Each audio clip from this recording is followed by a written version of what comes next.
Tama po kayo kaibigan. Nagsisimula ng ulan. Opo. Opo, nilinis ko po. Ngayon yun lang napansin. Hindi nyo napansin kanina yung paglabas nyo. Sabi pa niya sa akin, kinuha daw niya yung manok ko tol. Hindi ko napansin. Mga puti kasi yun. Tatlo pa naman yan. Wala na talaga to.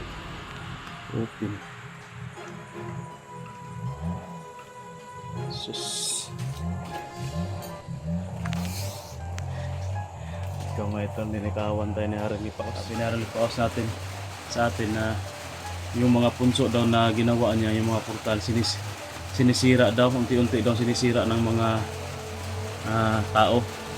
No, marami daw mga kawal niya nagsumbong sa kanya na sinisira daw mga lagusan. Kasi lagusan yan tol, mga portal. Sinisira daw ng mga tao. Ayaw naman ni Harang Ipaos na saktan yung mga tao. Kaya dito sa atin tol, nilagay niya at pinabantayan sa atin. So sabi ni Harang Ipaos tol, kailangan daw nandito ako palagi nakabantay sa punso kasi may punso hunter daw tol na sumisira ng mga punso, sabi ni Harang Ipaos.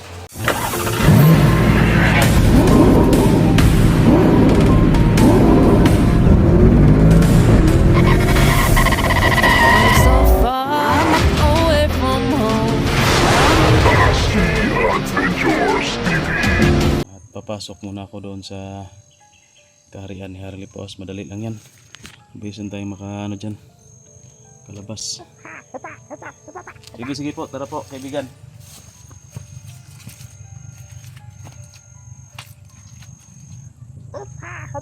Opo, sige tara.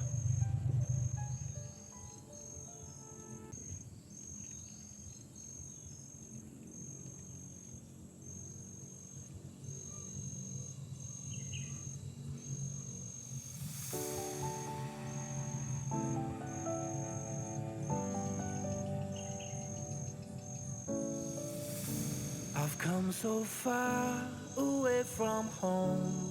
There's no way I'm turning back now. My destination is unknown, so I'll keep pushing, never slow down. A big blue sky, a pocket of dreams, a head full of hopes, possibilities. I'm taking a chance to reach for the stars, for the stars. If I fall, then I'll get back up, try again, come back stronger. No walls they build can stop me now. Let's keep chasing the sun, do what can be done. Let's go beyond, push the limits, take flight. We'll break through the sky and go beyond the stars. With every step we take, we'll lead the way. These walls, we're breaking them down, and we'll leave them all in the dust. New horizons waiting for us, because we were made to go beyond.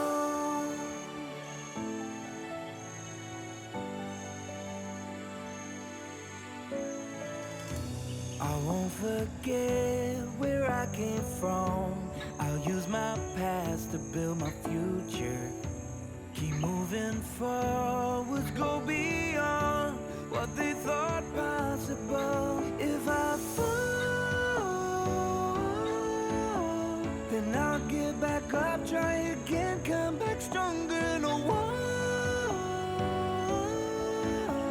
they build can stop me now.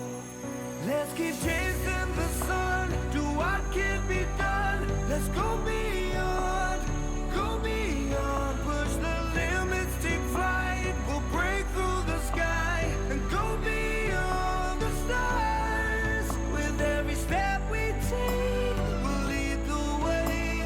These walls, we're breaking them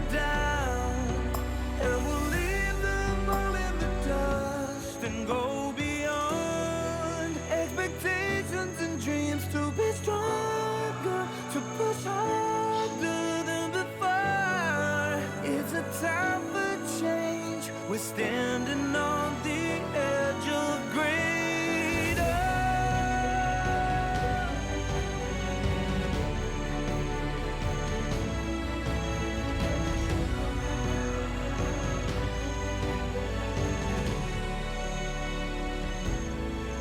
Let's keep chasing the sun, do what can be done. Let's go beyond, go beyond. With every step we take, we'll lead the way. These walls, we're breaking them down, and we'll leave them all in the dust. New horizons waiting for us, because we were made to go beyond, beyond, to go beyond.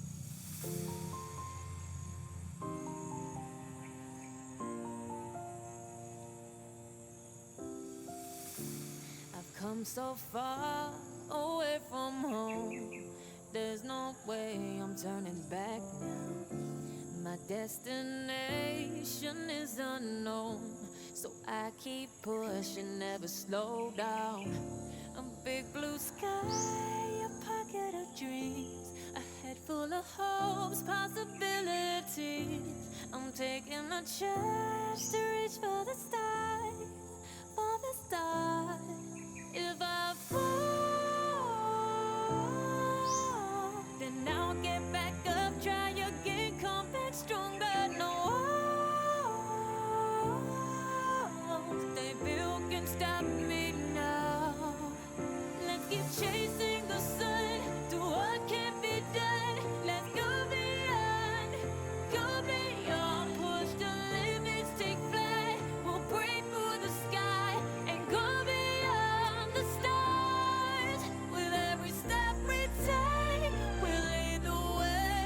These walls, we're breaking them down, and we'll leave them all in the dust. No horizons waiting for us.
Tama po kayo kaibigan. Nagsisimula ng ulan. Opo. Opo, nilinis ko po. Ngayon yun lang napansin. Hindi nyo napansin kanina yung paglabas nyo. Ito tinabunan ko dito para hindi makita kung may dadaan dyan. Para safety yung punso ninyo. Opo, tutuparin ko po yung mga sinabi nyo kaibigan. Wala po akong magawa. Opo. Nandito na to. Kailangan kong proteksyonan to. Sige po, sige po. Maraming salamat po kaibigan. Sige po, paalam po. Ako na pong bahala. So yun tol. Kaon pa ba niya? On pa. So yun tol, umalis na po si kaibigan nga rin Lipaos tol. Ito po yung problema natin ngayon tol. Sabi pa niya sa akin, kinuha daw niya yung manok ko tol. Hindi ko napansin. Mga puti kasi yun. Tatlo pa naman yun. Nako. Wala na talaga tol. Open. Sus. Ikaw nga ito, ninikawan tayo ni Haring Lipaos. Nagpaalam na nga siya pero tawag dyan, huli na. Kinuha daw niya kaya ng lumabas siya dito kaya ng umaga mga alas 3 daw ba, madilim pa. Yun sabi niya sa akin tol na uulan na daw dito sa atin sa mundo ko kaya umalis lumabas na kami. Totoo nga na-predict talaga ni Haring Lipaos na uulan. Umulan na. So yun tol, hindi ko pala ito na sarado. Yung pinag-usapan namin ni Haring Lipaos tol, may masamang balita tayo. Kasi gusto niya tol na ako mismo yung magbantay dito tol sa kubo. Kailangan ko daw ang bantayan ng maigi to na hindi masira, hindi sisirain ng kagaya kong tao, Sabi na rin Lipaos natin sa atin na yung mga punso daw na ginawa niya, yung mga portal sinisira daw, unti-unti daw sinisira ng mga tao, marami daw mga kawal niya nagsumbong sa kanya na sinisira daw mga lagusan. Kasi lagusan yan tol, mga portal. Sinisira daw ng mga tao. Ayaw naman ni Haring Lipaos na saktan yung mga tao. Kaya dito sa atin tol, nilagay niya at pinabantayan sa atin. So sabi ni Haring Lipaos tol, kailangan daw nandito ako palagi nakabantay sa punso kasi may punso hunter daw tol na sumisira ng mga punso, sabi ni Haring Lipaos. O yung mga dadaanan nila na portal papunta dito sa natin, daigdig natin, ibang dimension, sinisira daw, unti-unting nawawala. Kaya mahigpit na binilin sa atin ni Haring Lipaos tol na bantayan natin ang punso na huwag sirain ng tao. Sinabihan ko siya tol na may parating ako na misyon.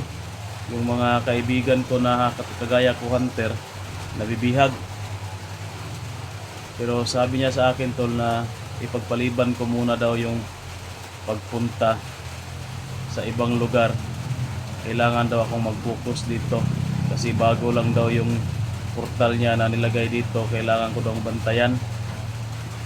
So sabi niya tol, gagawa daw siya ng paraan para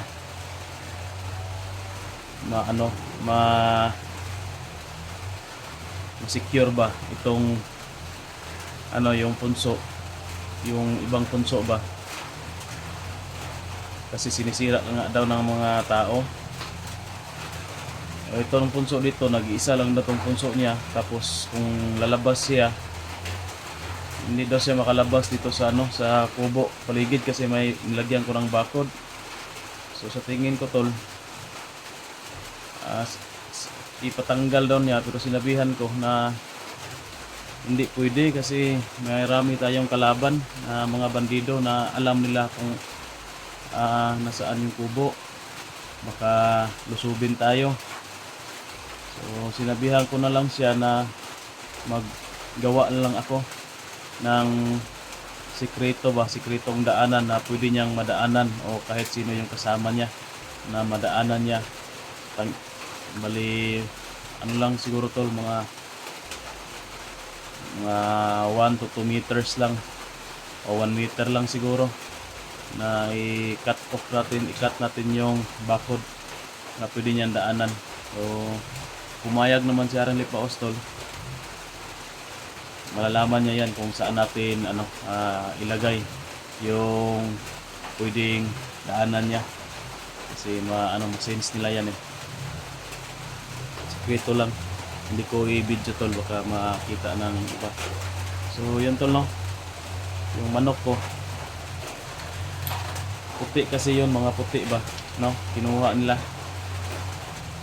Sarap daw yun. So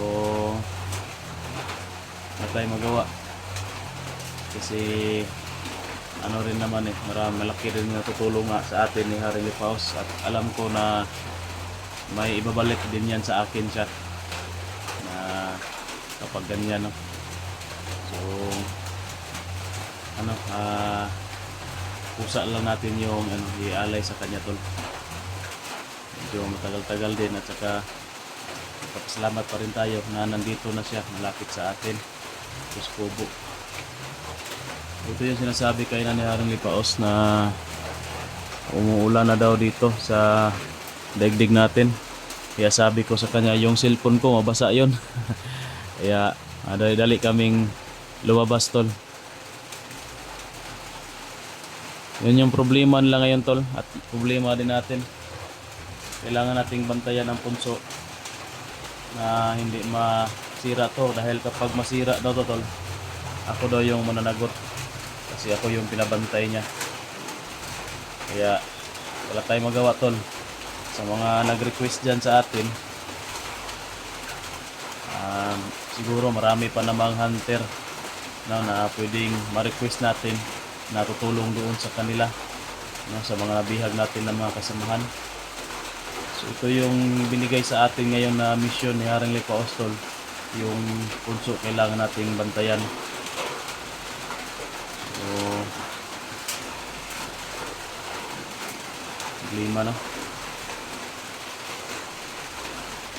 Pero alam ko tol na may yan sa atin si Haring Lipaos, may bibigay yan sa atin kasi parang mission din to eh. Kapag maprotektahan ko itong punso tol na hindi to masira, may bibigay yan sa atin, no, si Haring Lipaos. Kasi ganyan yan sila tol, nagbibigay ng mission, may kapalit, no. So yan, ito po yung update natin, no, sa kubo at saka sa punso. Hindi ko muna pinatira si Boy dito kasi busy ngayon si Boy tol, nagsadlan libor.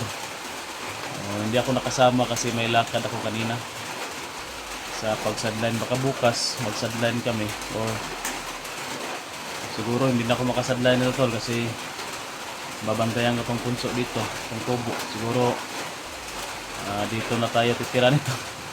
Kamay. So yan, medyo mahaba na yung video tol. Mag-live na lang ako, explain natin yung yung mga detalye pa na sinabi sa atin na Haring Lipaos. Marami pa siya sinabi sa atin tol, no? At may din siya, may vision din siya tol na sinabi sa atin, pero hindi ko pwede sabihin po, no. Para sa akin lang, sikreto lang. So yan, wala na. So hanggang dito lang yung video nito tol. Maraming salamat po sa inyong panonood. Paki-share po ng video tol At sa mga nag-request po dyan, no, pasensya na po. Kanina, pagpunta ko dito, nag-ano na ako, na magpaalam ako kay Harang Lipaos para tutulong sa pag-rescue sa mga kasama nating nabibihag. Pero ito, may binigay sa atin na misyon. Si Haring Lipaos, kailangang tuparin natin.